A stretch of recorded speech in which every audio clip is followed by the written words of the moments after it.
Porque se viverdes segundo a carne, morrereis. Mas se pelo Espírito mortificardes as obras do corpo, vivereis. Romanos 8, verso 13. Se você quer realmente mortificar o pecado, faça e pratique meditações que o tornem humilde o tempo todo e com ideias acerca do seu valor limitado. Como segue: 1. Reflita durante longo período na excelência da majestade de Deus e em sua distância infinita e inconcebível. Refletir bastante nisso certamente o conscientizará da sua própria pequenez, o que fere profundamente a raiz de qualquer pecado que habita em você. Ao chegar à clara descoberta da grandeza e da excelência de Deus, Jó enche-se de aversão por si mesmo e força-se à humilhação. Jó 42, 5 e 6. E em que estado Abacuque fica, conforme afirma ao compreender a majestade de Deus? Veja o capítulo 3, 16. Em Jó 37, 22 lemos: Deus vem em temível majestade. Por isso é que as pessoas da antiguidade pensavam que, se vissem a Deus, morreriam. As Escrituras estão cheias de exemplos de pessoas que se humilharam. Há passagens que, ao comparar os seres humanos com Deus, chamam-nos de gafanhotos, de vaidade, de o pó que resta na balança, como está em Isaías 40, 13 a 15. Encha-se de pensamentos como esses para diminuir o orgulho do seu coração e para manter sua alma humilde. Nada melhor para criar em você forte resistência ao engano do pecado do que essa disposição de coração. Pense muitíssimo na grandeza de Deus. 2. Reflita muito em sua falta de conhecimento de Deus. Embora você conheça o suficiente para se manter modesto e humilde, é pequeníssima a porção que sabe a respeito dele. Contemplando isso, o homem sábio mergulhou na compreensão de si mesmo, que expressa com as seguintes palavras: Sou o mais tolo dos homens. Não tenho entendimento de um ser humano. Não aprendi sabedoria, nem tenho conhecimento do santo. Quem subiu aos céus e desceu? Quem ajuntou nas mãos os ventos? Quem embrulhou as águas em sua capa? Quem fixou todos os limites da terra? Qual é o seu nome e o nome do seu filho? Conte-me, se você sabe. Provérbios 30, 2 a 4. Considere também o seguinte para abater o orgulho do coração. O que você sabe a respeito de Deus é ínfimo. Quão imenso é Deus em sua natureza! Você é capaz de encarar o abismo da eternidade sem ficar aterrorizado? Não consegue suportar o esplendor do seu glorioso ser? Por julgar essa consideração de grande utilidade em nosso andar com Deus, à medida que se mantém, como de fato se deve manter, a harmonia com a plena confiança de filhos em nossa aproximação do trono da graça, confiança esta que nós temos e nos é dada em Jesus Cristo e em Jesus Cristo somente, insistirei mais ainda nesse ponto, a fim de dar impressão permanente disso às almas dos que desejam andar humildemente com Deus. Considere, portanto, a fim de manter o coração em temor reverente e contínuo diante da majestade de Deus, que pessoas com as mais sublimes e eminentes realizações, que desfrutaram de comunhão mais próxima e de maior familiaridade com Deus, apesar dessa condição, pouco conheciam dele e de sua glória. Deus revelou seu nome a Moisés, até mesmo os atributos mais gloriosos da aliança da graça, mas isso foi apenas conhecer a Deus pelas costas, como está em Êxodo 34, 5 e 6. Tudo que Moisés viu foi pouco e insignificante em comparação com a perfeição da glória do Senhor. Com referência a Moisés está escrito: ninguém jamais viu Deus, João 1,18. A respeito de Moisés, por comparação com Cristo, no verso 17, se diz que ninguém, nem sequer Moisés, o mais eminente dentre eles, jamais viu Deus. Falamos muito sobre Deus. Conseguimos conversar a seu respeito, sobre seus caminhos, suas obras, seus conselhos, durante a vida inteira, mas a verdade é que sabemos bem pouco a respeito dele. Nossos pensamentos, nossas meditações, nossas expressões sobre ele são inferiores. Todos nós somos infinitamente indignos de sua glória e não conhecemos quase nada da sua perfeição. Você diria que Moisés encontrava-se debaixo da lei quando Deus cercou-se de escuridão, envolvendo também a mente de Moisés em tipos, nuvens e instituições enigmáticas. Com o brilho glorioso do Evangelho, que trouxe à luz a vida e a mortalidade, Deus foi revelado a partir de seu íntimo, e hoje o conhecemos com muito mais clareza e conforme ele é de fato. Agora vemos seu rosto, não apenas as costas, como Moisés viu. Resposta 1. Reconheço a enorme diferença, quase inconcebível, entre o conhecimento que agora temos de Deus, depois de ter falado conosco por intermédio do próprio Filho, e o que tinham os santos em geral debaixo da lei, como está em Hebreus 1:2. Pois embora tivessem olhos tão bons e precisos como os nossos, sua fé e entendimento espirituais não fossem inferiores aos nossos, e o objeto da fé fosse tão glorioso para eles quanto para nós, nosso dia raiou mais claro do que o deles. As nuvens foram sopradas e espalhadas para longe. As trevas da noite se foram e fugiram. O sol raiou e a visão melhorou sua percepção e ficou mais clara, como está em Cantares 4:6. Resposta 2. Embora a visão que Moisés teve de Deus em Êxodo 34 tenha sido uma visão do alto, uma visão de Deus como gracioso, etc., não foi além de ver as costas do Senhor, ou seja, de pouco valor em comparação com sua excelência e perfeição. Resposta 3. O apóstolo, exaltando ao máximo a gloriosa luz do Evangelho acima da luz da lei e declarando que agora o véu que provocava as trevas está removido, de modo que, com a face descoberta, contemplamos a glória do Senhor, diz como a refletimos, como espelho, em 2 Coríntios 3:18. Isso ocorre com clareza e perfeição? Lamentavelmente não. Paulo diz como é esse refletir em 1 Coríntios 13:12. Agora, pois, vemos apenas um reflexo obscuro, como em espelho. Não é de um telescópio para nos ajudar a ver as coisas à distância que fala o apóstolo. E que ajuda precária é o telescópio. Como é insuficiente para melhorar nossa visão, apesar da assistência que presta. Mas Paulo refere-se a um espelho, no qual só existem imagens pouco nítidas das coisas, não as próprias coisas. Compara nossos conhecimentos a olhar para um espelho e diz também que tudo quanto de fato vemos por este espelho é enigma, misterioso nas trevas e na obscuridade. Falando de si mesmo, sem dúvida alguém com maior clareza de visão do que qualquer pessoa do seu tempo e talvez na história da igreja, afirma que conhecia em parte, só via, por assim dizer, as costas das coisas celestiais, no verso 12. Paulo compara todos os conhecimentos que alcançou a respeito de Deus com os que tinha das coisas quando menino, no verso 11. Eram parciais, não chegando a ser conhecimento perfeito. Por isso passarão ou desaparecerão. Conhecemos as noções e percepções fracas, tênues e incertas que as crianças têm de qualquer ideia abstrata. Sabemos que, quando as crianças crescem e aprimoram suas capacidades, essas concepções desaparecem e até elas se envergonham delas. É recomendável a uma criança que ame e honre seu pai, que acredite nele e que obedeça às suas ordens. Mas quanto aos conhecimentos e noções que tem, o pai sabe que são coisas de criança. A despeito da confiança que temos em nossa grande competência, todas as nossas noções a respeito de Deus não passam de infantilidade em comparação com sua perfeição infinita. Na maior parte das vezes, só balbuciamos e dizemos o que não sabemos, mesmo em nossos conceitos e noções de Deus que consideramos mais exatos. Podemos amar, honrar e obedecer o nosso Pai, e Ele aceita nossos pensamentos infantis, pois não passam disso.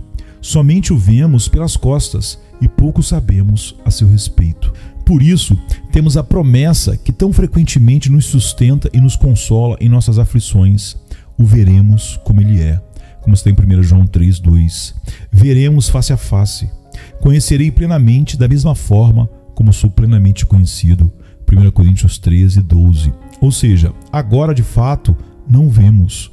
Tudo leva a concluir que aqui só vemos as costas de Deus, não como Ele é, mas uma representação sombria e obscura, longe da perfeição de sua glória. A rainha de Sabá ouvira falar muitas coisas a respeito de Salomão. Com isso, elaborou muitos conceitos grandiosos de magnificência do rei. Mas quando foi até ele e viu sua glória, sentiu-se forçada a confessar que nem sequer metade da verdade lhe tinha sido contada. Podemos supor que nesta vida alcançamos grandes conhecimentos, ideias sublimes e nobres a respeito de Deus. Mas ai de nós, quando Ele nos levar à sua presença, clamaremos que nunca o conhecemos como Ele realmente é, nem a milésima parte da sua glória, perfeição e bem-aventurança penetrou nosso entendimento. O apóstolo diz em 1 João 3,2 que ainda não sabemos o que havemos de ser ou o que vamos ser, como vamos estar naquela situação. Menos ainda passa pelo nosso coração humano conceber como Deus é e descobrir quem Ele é. Isso fica ainda mais evidente quando consideramos aquele que deve ser conhecido e o que sabemos dele agora. Sabemos tão pouco sobre Deus porque é assim que o Senhor deve ser conhecido, ou seja, Ele mesmo se descreveu desse modo, a fim de que não o conhecêssemos. Que outra coisa pretende ao chamar a si mesmo de invisível e incompreensível? Isto é, Ele é aquele que não sabemos como é, nem poderíamos chegar a saber. Nosso progresso no conhecimento de Deus consiste mais em saber o que Ele não é do que o que Ele é. Assim, Deus é descrito como imortal, infinito e, portanto, diferente de nós, mortais, finitos e limitados. Daí a descrição gloriosa dele, o único que é imortal e habita na luz inacessível, a quem ninguém viu nem pode ver. 1 Timóteo 6,16. Sua luz é tamanha que nenhuma criatura pode se aproximar dele. Deus não é visto não porque não possa ser visto, mas porque não podemos suportar a visão dele. A luz de Deus, em quem não há trevas, impede todo o acesso de qualquer criatura existente a ele. Nós, que não conseguimos olhar para o sol em sua glória, somos demasiadamente fracos para suportar os raios do brilho infinito de Deus. No que se refere a essa questão, conforme já se disse, o sábio parece um verdadeiro animal destituído de qualquer entendimento humano, como está em Provérbios 30, verso 2. Ou seja, nada sabe em comparação ao Senhor, de modo que parece destituído de entendimento quando faz considerações a respeito de Deus, de suas obras e de seus caminhos. É preciso entrar em alguns pormenores sobre esse assunto. Quanto à pessoa de Deus, estamos tão longe de conhecê-lo o suficiente para nos instruir mutuamente a respeito dele, mediante palavras e expressões humanas, que formar qualquer conceito em nossa mente, usando imagens e impressões em geral empregadas para conhecer as demais coisas, é como fazer um ídolo, e assim adorar a um Deus criado por nós, não ao Deus que nos criou. Seria o mesmo que, e não menos ilícito, esculpi-lo na madeira ou pedra para formá-lo em nossa mente como um ser adequado ao nosso entendimento. A melhor ideia que possamos ter no tocante à pessoa de Deus é que não é possível ter ideia alguma a respeito dele. Nosso conhecimento do seu ser é muito inferior, quando não vai além de meramente constatar que não o conhecemos. Além disso, existem alguns aspectos de Deus a respeito dos quais Ele mesmo nos ensinou a falar, controlando nossas expressões, mas feito isso, não vislumbramos a própria realidade nem a conhecemos. O máximo que conseguimos é crer e admirar.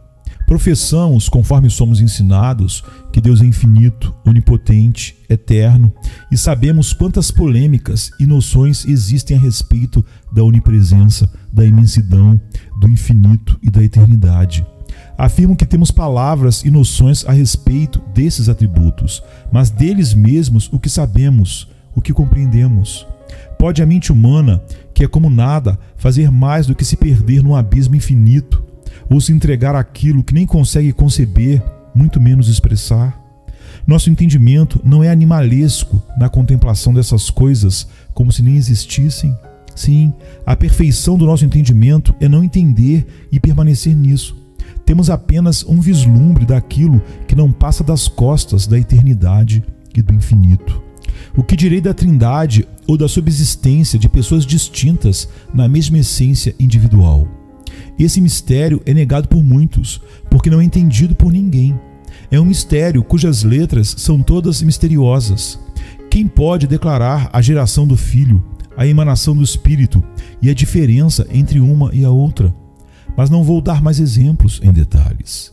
Essa distância infinita e inconcebível entre nós e Deus mantém-nos na sombra em relação a qualquer visão da sua face ou a qualquer compreensão clara da sua perfeição. Conhecemos a Deus mais por meio de seus atos do que por aquilo que Ele é, mais pelo bem específico que nos faz do que por sua bondade essencial. Conforme diz Jó, como é pequena a porção dele que dessa forma descobrimos. 2. Sabemos pouca coisa a respeito de Deus, pois é exclusivamente pela fé que o conhecemos. Não tratarei agora das impressões permanentes que a natureza deixa no coração de todos quanto à existência de Deus, nem daquilo que podem aprender racionalmente a respeito desse Deus pelas obras da sua criação e providência que veem e contemplam. Esse conhecimento é reconhecidamente conforme a lastimável experiência de todos os tempos, tão fraco, inferior, obscuro, confuso, que por isso ninguém jamais glorificou a Deus conforme deveria. Ao contrário, a despeito de todos os seus conhecimentos sobre Deus, os homens estavam, na verdade, sem Deus neste mundo. O conhecimento principal e quase único que temos de Deus e da revelação de si mesmo vem pela fé. Quem dele, de Deus, se aproxima, precisa crer que ele existe e que recompensa aqueles que o buscam. Hebreus 11:6. Nosso conhecimento de Deus e de sua recompensa, o alicerce de nossa obediência ou de nossa aproximação dele, é crer, porque vivemos por fé e não pelo que vemos. 2 Coríntios 5:7. Vivemos pela fé, de modo que, pela fé, não temos nenhuma ideia, imagem, nem forma específica daquilo que cremos. A fé é o único argumento que temos em favor das coisas que não vemos, como está em Hebreus 11:1. Posso aqui insistir na natureza da fé e manifestar que, a partir de comparações e discernimentos, mesmo que conhecemos somente pelas costas, conhecemos apenas pela fé. Quanto ao surgimento da fé, ela é edificada inteiramente no testemunho daquele a quem não vimos, conforme diz o apóstolo. Como vocês podem amar aquele que não viram? Isto é, aquele cuja existência vocês não conhecem, senão pela fé. A fé recebe tudo pelo testemunho exclusivo dele. Quanto à natureza da fé, é a aceitação do testemunho sem evidências demonstradas. Conforme se disse anteriormente, o objeto dessa fé está além do nosso alcance. Daí nossa fé, segundo se observou, ser explicada como o ato de ver obscuramente, como no espelho. Tudo o que conhecemos desse jeito e tudo o que sabemos a respeito de Deus só conhecemos dessa maneira é infinitesimal e obscuro. Entretanto, você dirá, tudo isso é verdade só para os que talvez não conheçam a Deus conforme ele se revela em Jesus Cristo. Para os que o conhecem, é diferente. É verdade. Ninguém jamais viu a Deus, mas o Deus unigênito que está junto do Pai o tornou conhecido. João 1,18. E o Filho de Deus veio e nos deu entendimento para que conheçamos aquele que é o verdadeiro. 1 João 5,20. A luz do glorioso Evangelho de Cristo, que é a imagem de Deus, brilha sobre os cristãos, como está em 2 Coríntios 4,4. Sim, e Deus que disse, das trevas resplandeça a luz, Ele mesmo brilhou em nossos corações para a iluminação do conhecimento da glória de Deus na face de Cristo. Verso 6. De modo que, outrora vocês eram trevas, mas agora são luz no Senhor. Efésios 5:8.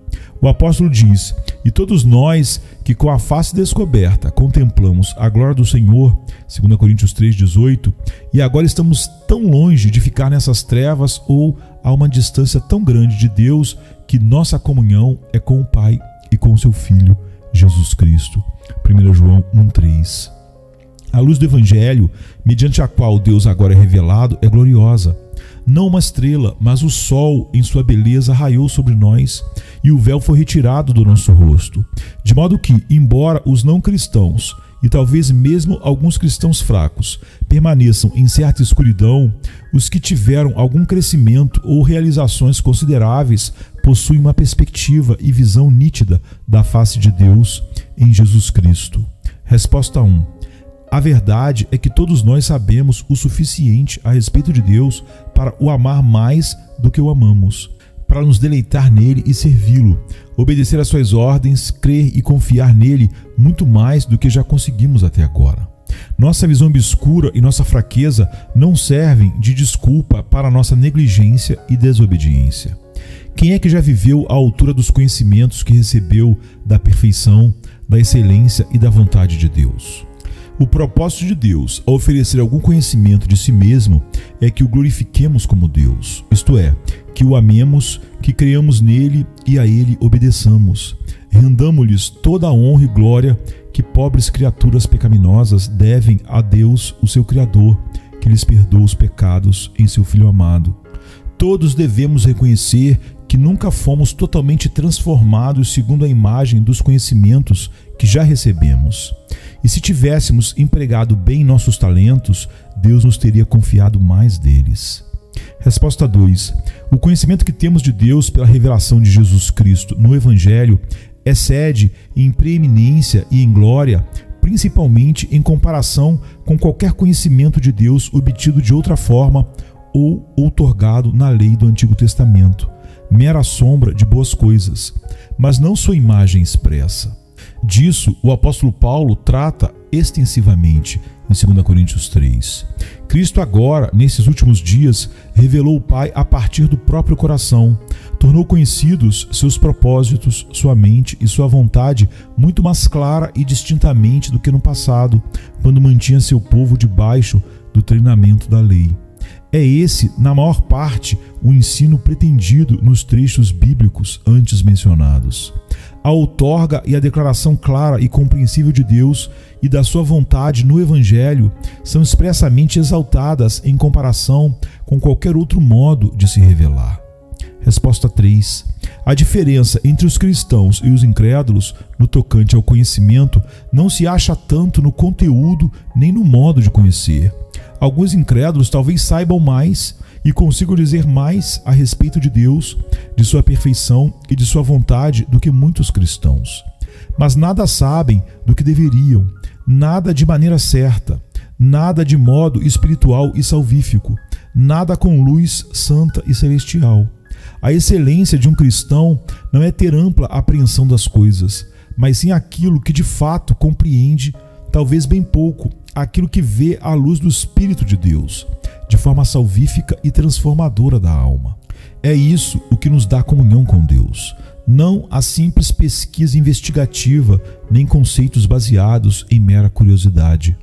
Resposta 4. Jesus Cristo, por sua palavra e Espírito, revela ao coração de todos os que lhe pertencem Deus, o Pai, o Deus da aliança, recompensador, e isso de modo totalmente suficiente para nos ensinar a obedecer-lhe aqui, nos levar à íntima comunhão com Ele e nele descansar, desfrutando-o por toda a eternidade. Mas segue ainda. Resposta 5. Apesar de tudo isso, o que conhecemos de Deus não passa de uma pequena porção.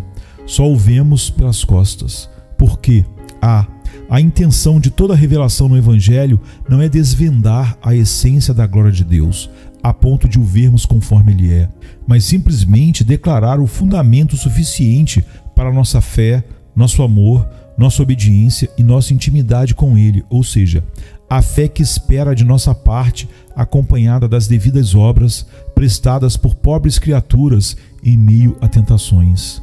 Quando, porém, Deus nos chamar à sua eterna admiração e contemplação, sem interrupção, terá uma nova maneira de revelar-se, e as coisas, na forma que agora existem, desaparecerão como sombra. B. Custa-nos entender o que está revelado na palavra e demoramos a crer. Deus nos mantém em nossa enfermidade e fraqueza, em contínua dependência dele, para acolhermos ensinos e revelações a respeito dele por meio da sua palavra. Nunca neste mundo, alma alguma alcançará a totalidade daquilo que pode ser deduzido e descoberto na Bíblia, de modo que, embora o caminho da revelação seja claro e evidente no Evangelho, sabemos pouco mesmo do que é revelado. Vamos agora relembrar a aplicação e o propósito dessas considerações. Será que a devida compreensão da inimaginável grandeza de Deus e da distância infinita entre nós e Ele encherá a alma de temor santo e reverente, a ponto de nenhuma concupiscência ser capaz de ali prosperar ou florescer, que a alma se acostume a ter pensamentos reverentes sobre a grandeza e a onipotência de Deus, e assim permanecerá continuamente vigilante contra qualquer comportamento indevido. Pense no Deus com quem tem de se entender, pois nosso Deus é fogo consumidor. Humilhando-se diante da presença e do olhar dele, vai saber que sua natureza é por demais limitada para discernir com exatidão a essência da glória de Deus.